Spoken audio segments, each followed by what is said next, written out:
Welcome into Triple Zeros, the anti-hot take sports show. I'm your host, Josh Buckhalter. Be sure to follow me on Twitter at JoshGBuck. Hit up the Facebook page, Clocker Sports website, clockersports.com. The email address is clockersports@gmail.com. And, of course, follow the show on Facebook and Twitter at 3zerospod. That's the number 3, zeros, and pod. It feels good.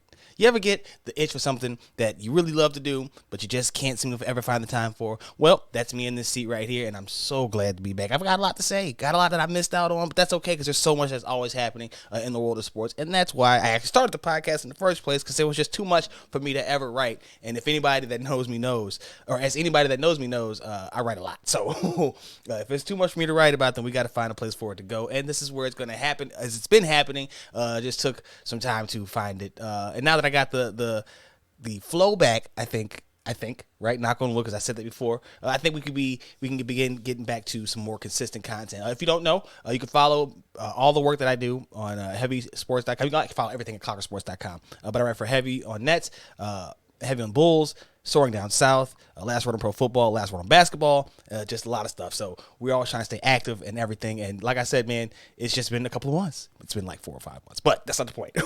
We are back and we are riding, and we got a lot to cover too. So let's get right into it. First and foremost, I want to cover the local stuff because I just have to. That's stuff that's been kind of weighing on my mind heavily, and why I needed to get back out there, because there's just been so much going on for both the Chicago Bulls and the Chicago Bears, both of which I think are poised, or they're in better shape than I think maybe we thought a few months ago.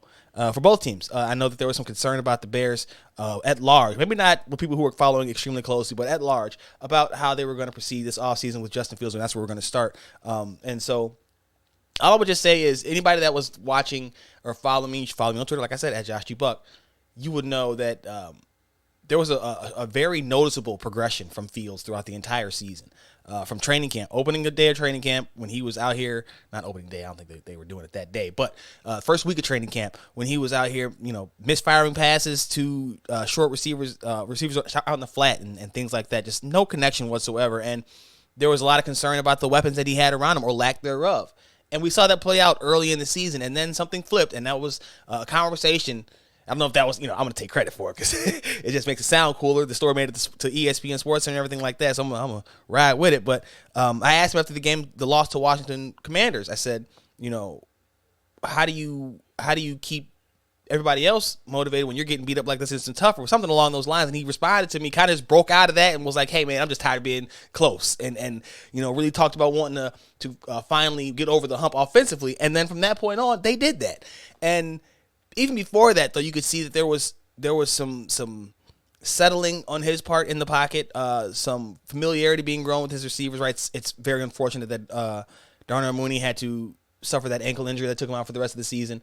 I would like to see them be able to build more chemistry, him and Chase Claypool on the outside there as the season wound down. But DJ Moore's in now, and that's where we're going to start when we get into the outlook going forward, and why I'm very, very optimistic on this group. I'm not the only one. I'm not saying that that's breaking ground information, but I remember the time when there were questions about, how much faith they had in Justin Fields. I remember the questions about Justin Fields in particular. I had some of them myself, and I'm also going to touch on something that I think a lot of Bears fans may know, right?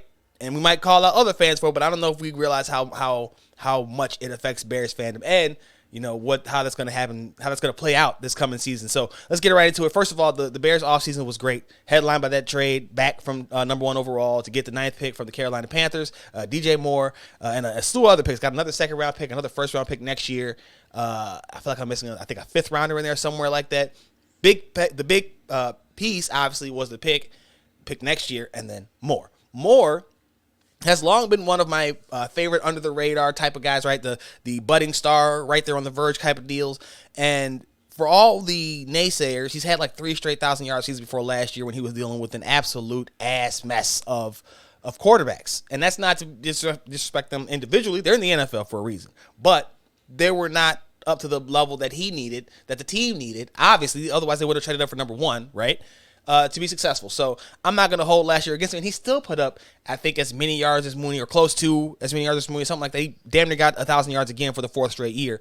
And so I think that there needs to be a grain of salt with last year. Look at the numbers with Cam Newton, right? Cam's my boy. You know that. Anybody, again, follow the show, Cam has been my boy for forever. Shout out to Cam, by the way, trying to make a comeback. Hope it happens. But when he was with Cam, he was fine, right? I forget who those. I want to say Sam Darnold. One of those two. I think it was Sam Darnold. One of those two. Kyle Allen. Kyle Allen was the other guy that he had success with. So he's had success with quarterbacks before, just not the guys last year, and I don't think anybody could blame him for that. We're about to see something, I think, from this offense that was so close so many times last year, but just couldn't seem to ever really get over the hump. There were some misplays. There was a lot of points left on the field. I think they would be the first ones to tell you that. They were the first ones to tell us that. So it wouldn't surprise me to hear them repeated. And that's why I think you saw, I don't know if you saw it at the Bulls game after the trade deadline, you had Mooney, Moore, and Claypool all with Fields. That's a nice group. It's a really nice group for him to have. And then you add in Equinemius St. Brown on the back end there and Velus Jones Jr. And I like the room. I really like the room, especially Velus Jones Jr. because I like where his head was at the end of the year. Again, I write for Last Word on Pros Football, Last Word on Sports, sorry. Name change and everything is still kind of tough to get used to. We spoke, and he was very forthcoming, very, very honest about his struggles in the season or how disappointed he was and how the season went and what he's looking forward to next year. So check that out. That's on Last Word on Pro Football. Damn it, Last Word on Sports. I did it again. I'll try to link it to the notes if I remember because this is the beginning of the podcast, so who knows. But very, very much looking forward to that wide receiver group and the growth that they're going to help facilitate for Fields. Now, the defense. I like the moves that they've done getting in Tremaine Edmonds, TJ Edwards. I'm a little concerned, not concerned, because we still have the draft and we still have another wave of free agency to go. And there's a whole summer and cut downs, all that kind of stuff to go. But I would have liked to seen some greater additions on the offensive line. I like Nate Davis in the guard, so let me take that back. They did some things on the offensive line by adding Davis. And I forget the defensive line. It's gonna eat me alive. I got to go and look this up as we talk. But the offensive line is in much better shape than I think a lot of people want to admit. There could be some concern about right tackle, and that would be perfectly fine. I totally agree that there's some issues there at right tackle. But when people were talking about what they're going to do at right guard instead of third, I didn't see that happen. And actually, I kind of alluded to it on my Twitter. Again, follow me at Josh G. Buck, that Cody Whitehair had made a Pro Bowl at center. So there's a very good chance that that's where they were going to go. And sure enough, that's where they went. So I'm not surprised there. Andrew Billings. I knew it was going to come to me. I didn't want to have to look it up, and it was going to end up eventually dropping into the brain there, and it did. And I like the offensive additions in the backfield, right? David Montgomery's gone, and we'll talk about him in 1 second. You got Khalil Herbert there, and I know everybody's excited about Khalil Herbert.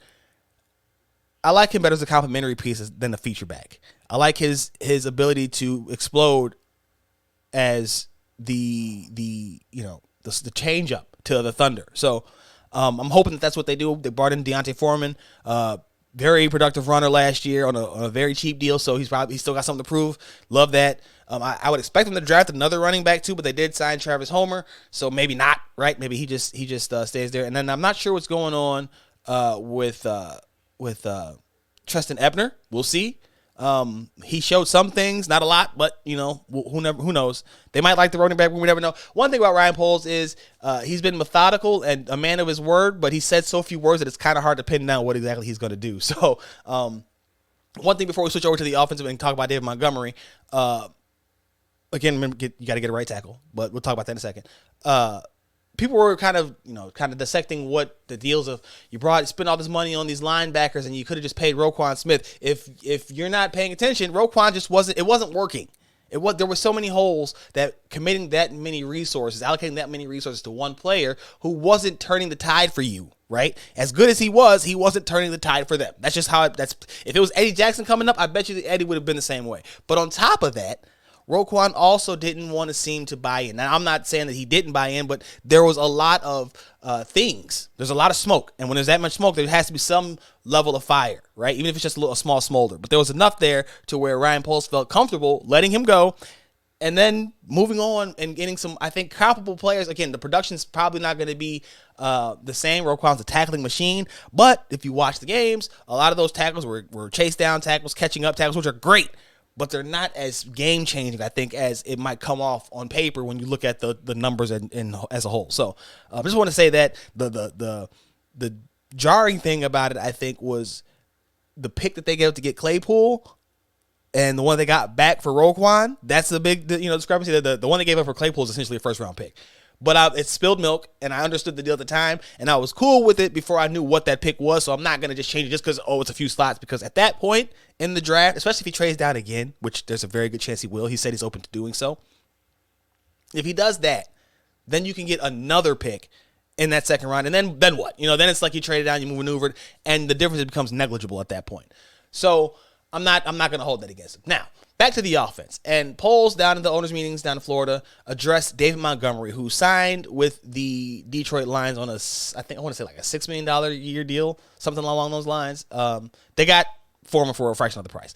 But he said, and in plain English, courtesy of Kevin Fishbane of The Athletic, that players have a choice in the matter too. And I kind of tweeted that at the time, and this was kind of floating around that, the number that Montgomery got, and then the number that the Bears gave Foreman kind of suggested there was some kind of, because it's not an exorbitant amount for Montgomery, but there was some kind of a fine line that Pace either wasn't willing to cross or come up to, and we saw him do that with Orlando Brown. So that wouldn't surprise me.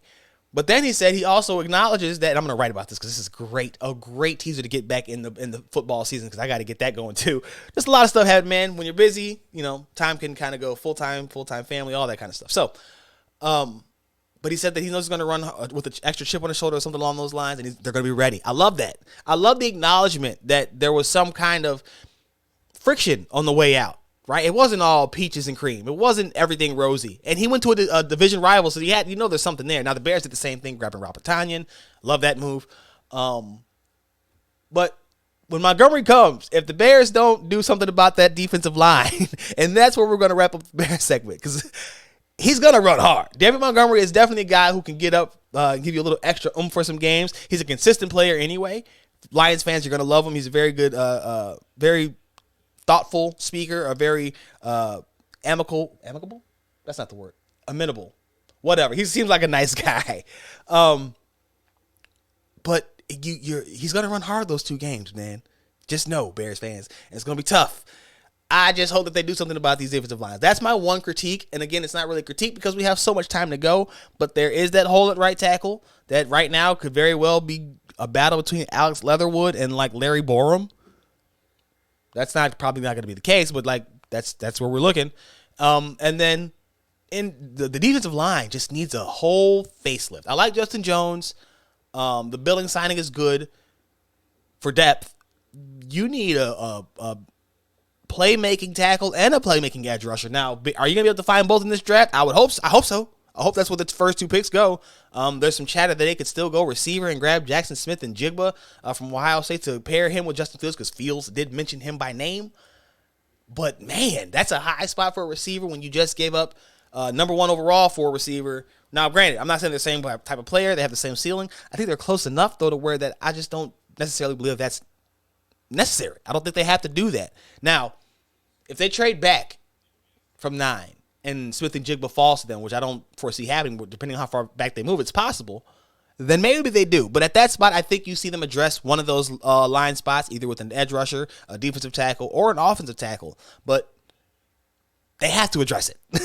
That's the only thing, and it's more of a concern until it gets fixed more than it is a concern in general, because I know they're going to fix it. I feel pretty strong that they're going to address it. So that doesn't concern me at all. But I'm very encouraged by this offseason. I can't wait to get back into training camp and see what how the new look offense is. Glad to see Kari Blasquez is back. That was a guy that I thought was going to be a big weapon for them last year. Didn't quite play out, but they used him in some different ways. Hopefully they can expand upon that in year 2 of the Luke Getsy offense. Hope they expand upon a lot of things in the second year of Luke Getsy's offense, including some consistency for both players and coaches and how things are done. So looking forward to the Bears in 2023, 2024.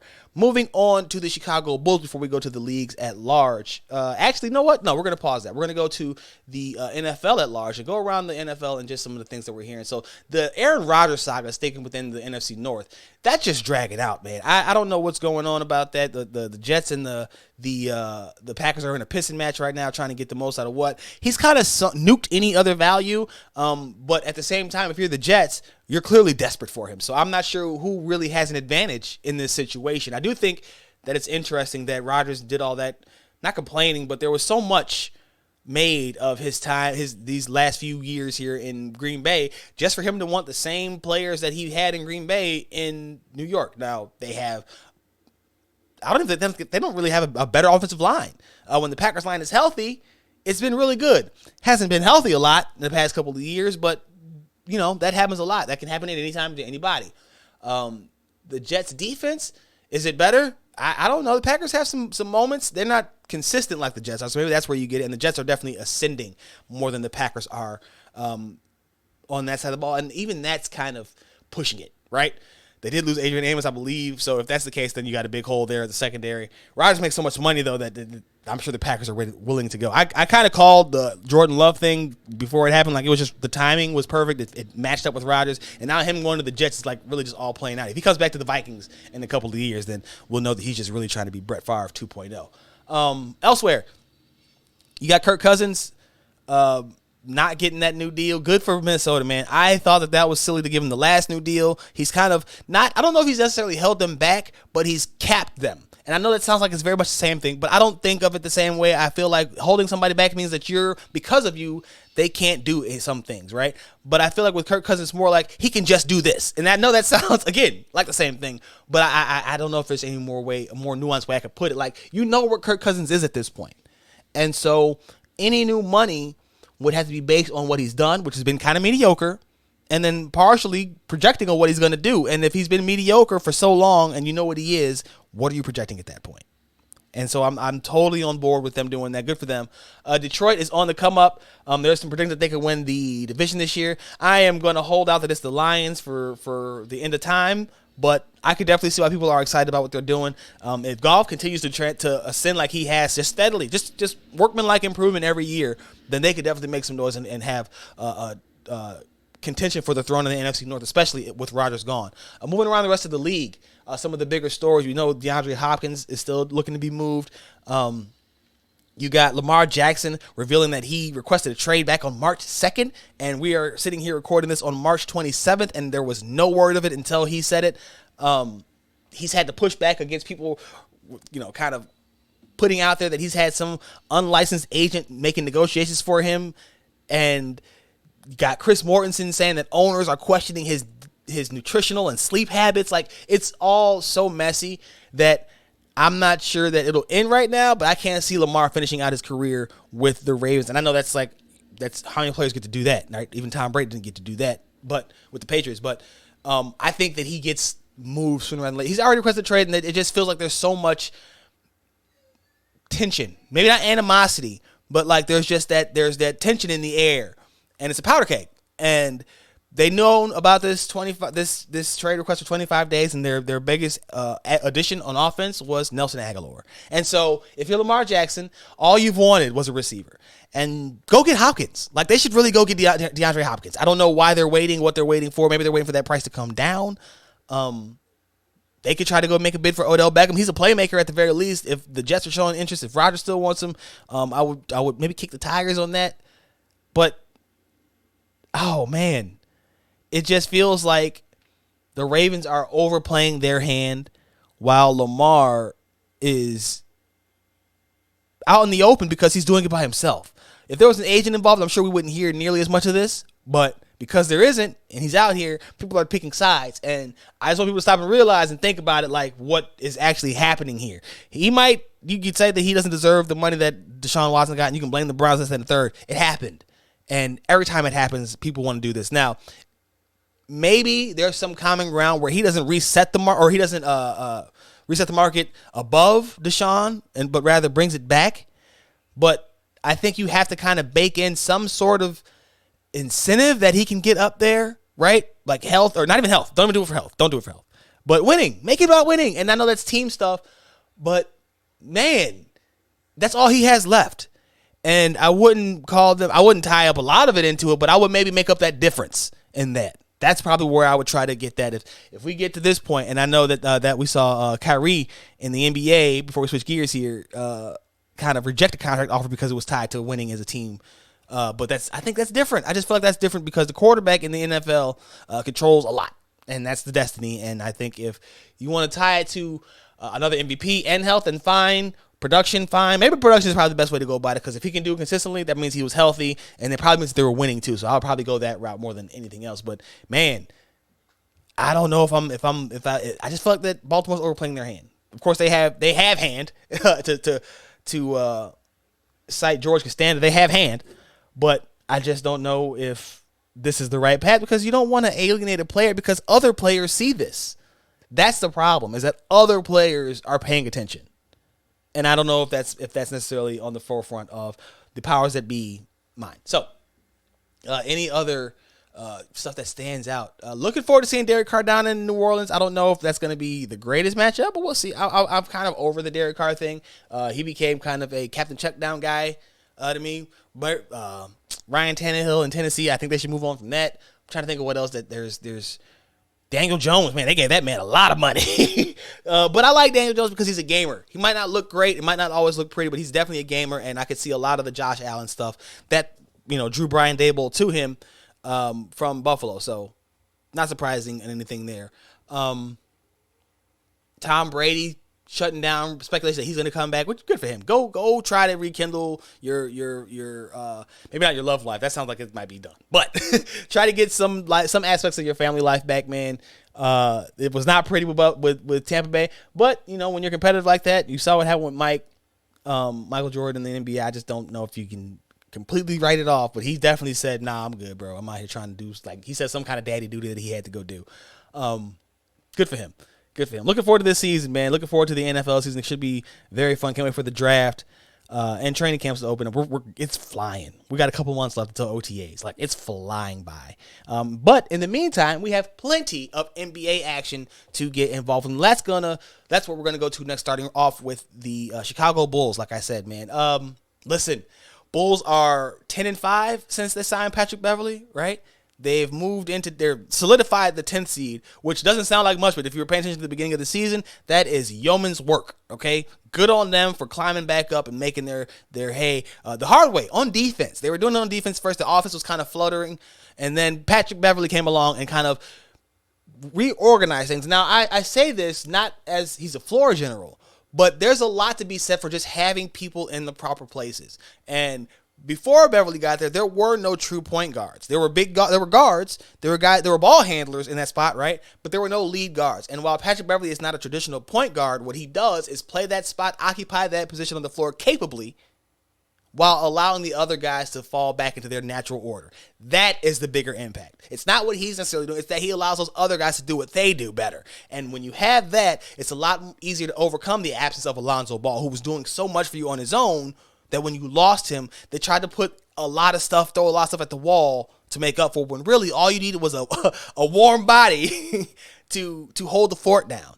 Now, what that does tell you is that you probably have to go and get somebody long-term with Ball's future very much in doubt. He's going to get a cadaver ligament for his knee. Like, 2 people have gotten it before. None of them have made a successful recovery from it and had that career. Now, one of them was Festus Ezeli. He got it around the same time as Ball. Tried to play, I think, in 2011. That might be too long. I think it was right, though. 2011 in Africa, and re-injured himself. Never played in the NBA again after getting it in 2016. Okay? And then the other one was Jason Richardson, my boy.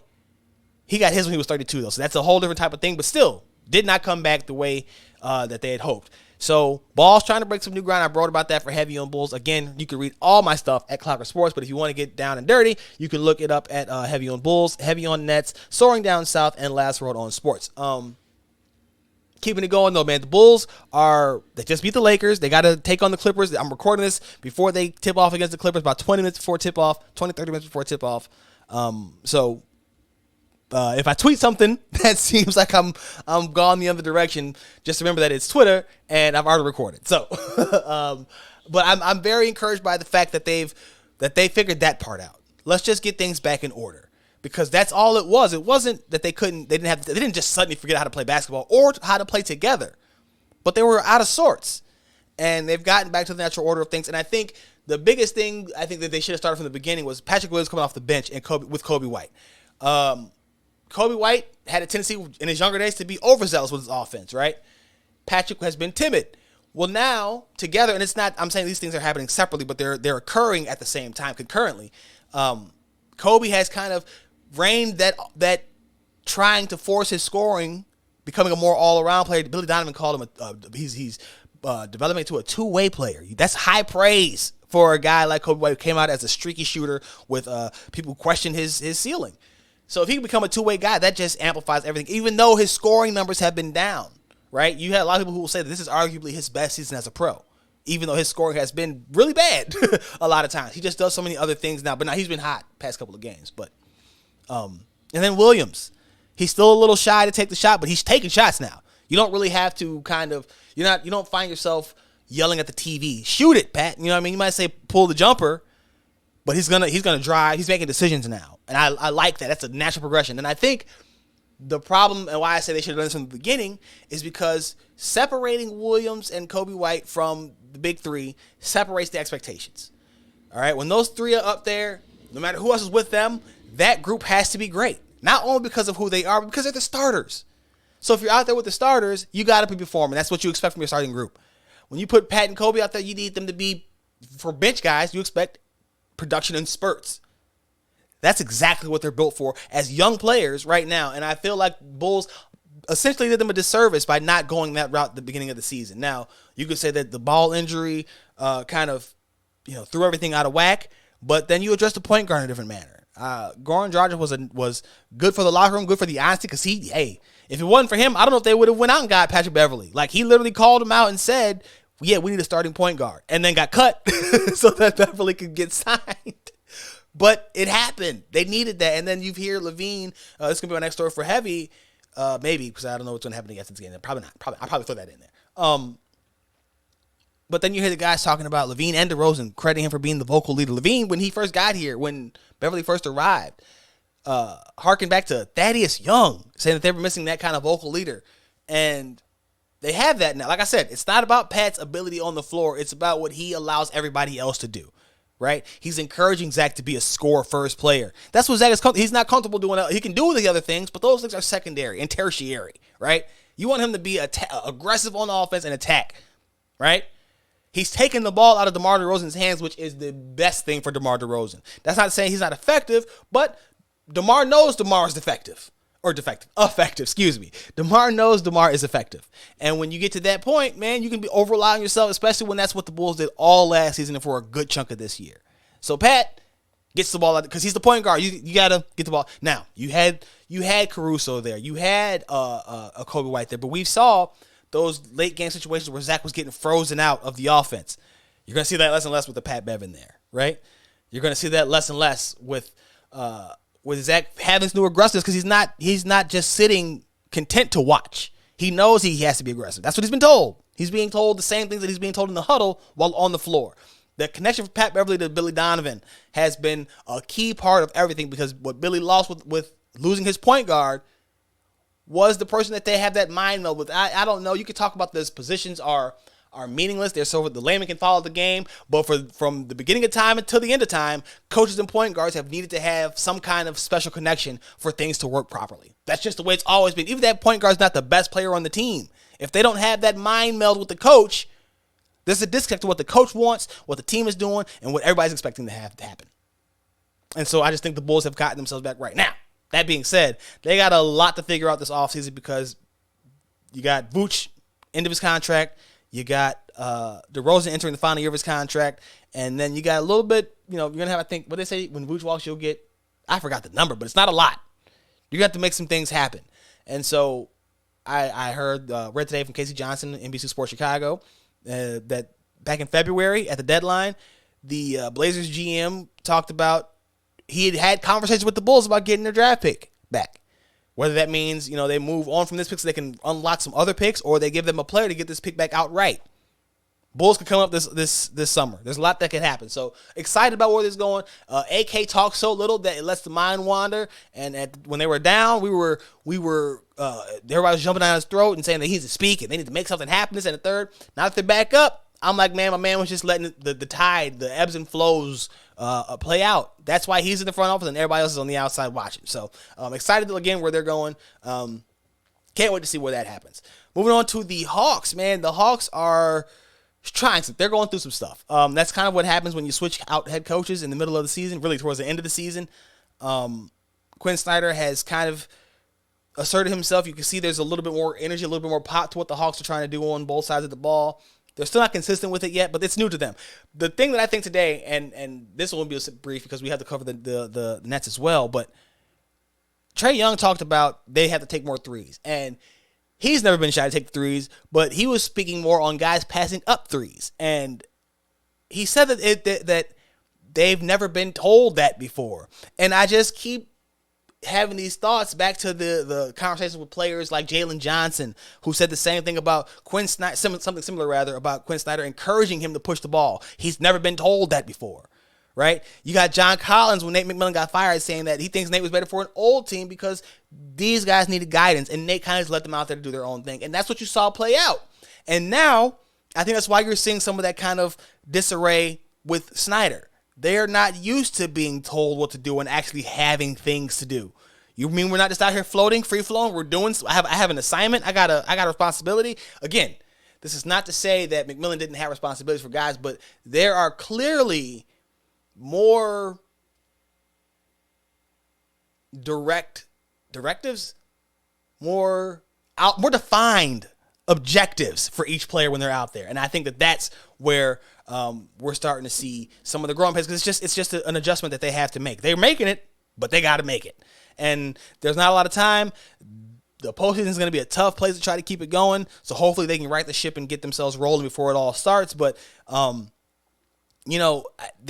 a lot of turmoil. There's a lot of change there. I don't know that expecting to see them, fix everything was fair given all of that. Just saying. Moving on to Brooklyn. Same thing, man. Brooklyn's lost 5 out of their last 6 out of their last 7, something along those lines. It's been bad. Mikal Bridges looks like a young star. I still say that he is a very good number 2. You need a Batman to that Robin. I've always said, it's not, when you get to be that kind of a player, I don't think he's necessarily a Robin. I think he's a Nightwing, right? He's too good to be Batman, or too good to be Robin, not good enough to be Batman yet. Not yet. But he's definitely a Nightwing. And I like his game, man. I like his demeanor. I like his approach. They need more. And unfortunately, I don't know how much more they're going to be able to get into title contention without moving him and resetting the clock on everything. And so this offseason, man, it could be painful, and I don't know if they're going to do it because they seem to be the type that wants to stay competitive as much as possible. But I would say they probably need to rip the Band-Aid off. And I'm talking about tear it down to the gills. You're probably not going to be able to move Ben Simmons, and that sucks unless you give some assets back, which you might want to do, depending on what other deals you can work out. But you might want to look at moving Mikal Bridges because you were going to get a God haul for him anyway. So maybe you get a better haul now because he's proven that he could be that guy. So if anything, his price has gone up, right?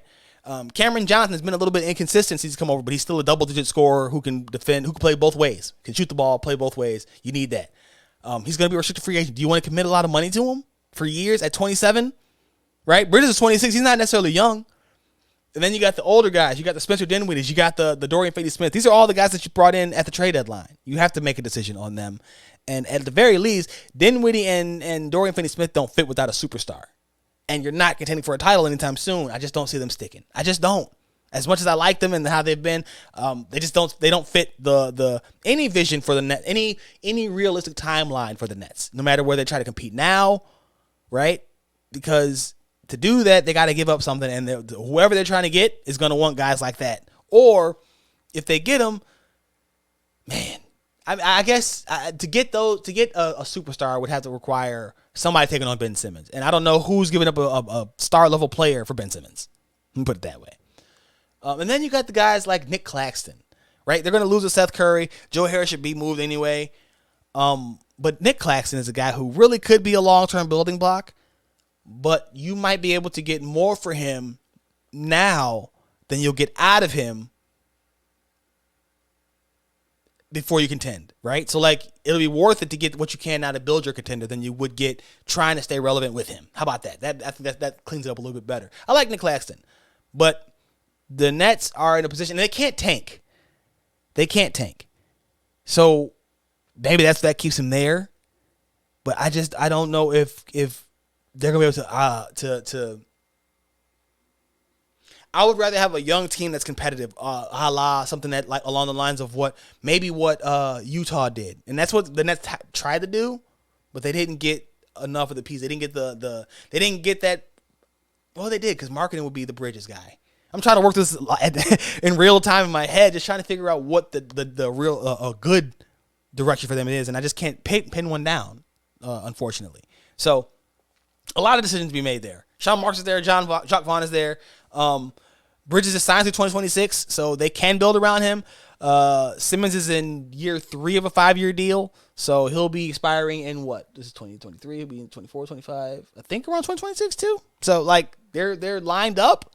If you can get Simmons healthy and mentally there, you could have something. But he seems so far away from that guy that I wouldn't count on it. So elsewhere around the league, before we wrap this one up, man, been great. Oh, it feels so good to be back in the seat. You got the Dallas Mavericks, and they're playing right now. Well, they just got done playing against the beating up on the Indiana Pacers, which they should. A lot has been made about Luka Doncic. He got that 16th technical rescinded and was able to play. You know, I tweeted out on Sorg Down South, you know, the 2018 revisited trade was actually the Hawks got Cam Reddish and Trae Young, while the Mavericks got Luka Doncic and Adam Silver. So, good on them. You got Denver and Philadelphia facing off. Joel Embiid did not make it for this game. People are riding him, saying that he could lose the MVP. I say if Denver loses today, then, you know, then maybe Joker loses the MVP more than Joel wins it. But I also don't know if saying that he cares about the MVP and then ragging on him is fair. Because, yeah, he could care about the MVP, but if he's hurt, then what? Oh, he's just ducking. You got to play. That's what superstars do. All right. He does that.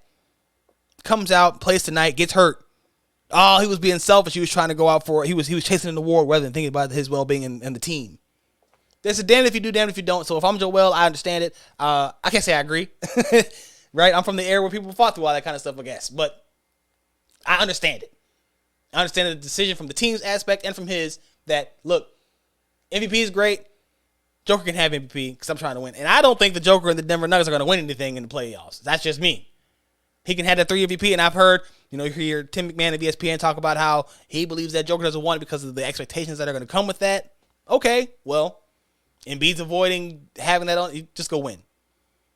That's one way of looking at it. So I'm not of the mindset that that's necessarily, you know, the worst thing for him. So, what else? What else do we have, man? Jason Tatum in the Boston Celtics, Jaylen Brown in the Boston Celtics. If that comes to an end, Boston will have wasted, I believe, one of the greatest duos that could ever happen. Now, they might not have done enough to facilitate it. Maybe there's some more stuff going on behind the scenes between those two that, you know, we don't know about. I've heard that they're not necessarily the best of friends, but they're cool with each other. You know, they don't hate each other either. So, like, I don't know. But I there's a lot of player movement that goes on that feels like a lot of these teams don't do enough. Again, that's only because we don't know all the details mostly, but it just feels like there's a lot of rash movement from the front office side that players get slammed for, but usually front offices get to skate by and large because they're going to do something else. We'll see what happens there. I just don't know, man. Can't wait for the playoffs to start. We only got about a handful of games or so for everybody now. It's going to be exciting. I do think my final prediction right now, right, I'm going to say the Bucks out of the East and out of the West is kind of tough. But and I would have said the Clippers if Paul George didn't get hurt. And if he comes back in time, then maybe. But I'm not sure if I like anybody more than I don't like Denver. I don't like Denver, but they could make it there by default because the rest of the conference is just that kind of jumbled up and there's not really a lot of separation. The Lakers have the talent to do it that they can kind of get right, but they haven't been able to get right. There's just so much variance on that side of the field. I'm all in on Milwaukee in the East. I think they're too physical for Boston. I think they're too consistent for Philadelphia. They're too experienced for Cleveland. They're too good for New York, right? And then Miami's just they're just worlds better than Miami. They're what Miami. They're the real full version. They're Miami on steroids. Okay, with how they defend. At one point, like Memphis could win the West. Nah, I don't think they have the composure to do that. Phoenix, if KD comes back, so. If all things healthy, right? If everybody can come back and get healthy, my favorites out of the West for the finals, I don't think I could pick one. I would say the Clippers and the Suns. That would be my 2 favorite teams. And then the Lakers are right there to make everything interesting. But I don't have a clear-cut idea. Most of them not in the West, but also because it's just so close. Like literally from 4 down From 4 until 12th is separated by 4 games in the loss column. Just 4 games in the loss column. Top 3 are set. Denver, Memphis, and Sacramento more than likely. But from 4 down, there's so much variance that I just could see, depending on who the matchups are. Golden State is still the defending champions. Like, how am I not putting them in that group, right? So I guess, by default, I got to go with what I always do, and that's without a clear-cut favorite, until you prove otherwise, it's got to be the Warriors. And I know we can talk about all their struggles and all that. They can't do this, and they're 6th seed. They're looking at a guaranteed playoff spot. And they could get a favorable matchup against the Clippers team that, while talented, is far from consistent in terms of being available. Like I said, they're already without Paul George. Kawhi is liable to be out at any given time. I guess, yeah, Milwaukee and Golden State, which is what I wanted to see last year. So I guess that's what that is. I'm going to be happy. I'm hoping that it works out that way and we end up getting to see it. Milwaukee, Golden State in the NBA Finals, that would be great. A good 7-gamer. Kind of a contrast in styles, right? Milwaukee, the physical team that can get out and shoot you out of the gym if they get hot. Golden State, obviously, is the finesse team that plays with more physicality than they're given credit for. And so I would just love to see that. But just like with the NFL season, man, I'm excited to see the NBA playoffs and what they're going to bring. Draft, offseason, a lot of stuff going on. But that's going to do it for this episode of Triple Zeros. Be sure to follow me on Twitter at JoshUbuck. Hit up the Facebook page, Clocker Sports, website, clockersports.com. Email address is clockersports@gmail.com. And, of course, follow the show on Facebook and Twitter at 30spod. That's the number 30spod. And read the stuff, man. Heavy on Nets, heavy on Bulls. Last word on pro football. Soaring down south. And, of course, follow everything. You can read everything at clockersports.com. Until the very next time, you already know what it is, man. We gone.